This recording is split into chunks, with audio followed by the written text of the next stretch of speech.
শ্রাবণ মাসের প্রথম সোমবারে শিবের মাথায় জল ঢালতে লক্ষাধিক ভক্তের ভিড়ে জমজমাট হয়ে উঠেছে গোটা তারকেশ্বর এলাকা। বৈদ্যবাটি নিমাই তীর্থঘাট থেকে জল নিয়ে তারকেশ্বর মন্দির পর্যন্ত যান পুণ্যার্থীরা। প্রায় 30 কিলোমিটার রাস্তা বাঁক কাঁধে ভোলে বাবা পার করেগা আওয়াজ তুলে হেঁটে চলেন লক্ষ লক্ষ ভক্ত।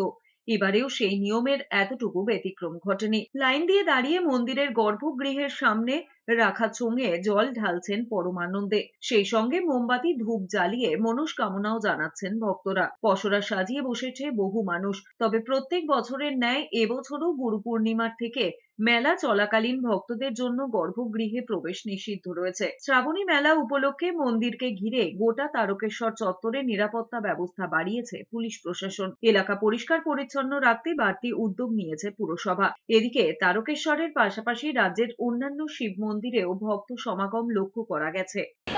কতটা ভালো ছিল, দ্বিতীয়বারের রাস্তাটা মানে এতটাই খারাপ পেয়েছি, মানে প্রচণ্ড কষ্ট হয়েছে হাঁটতে। তারপরে তো বাদ দিয়ে গাড়িতে যেতে হয়েছে।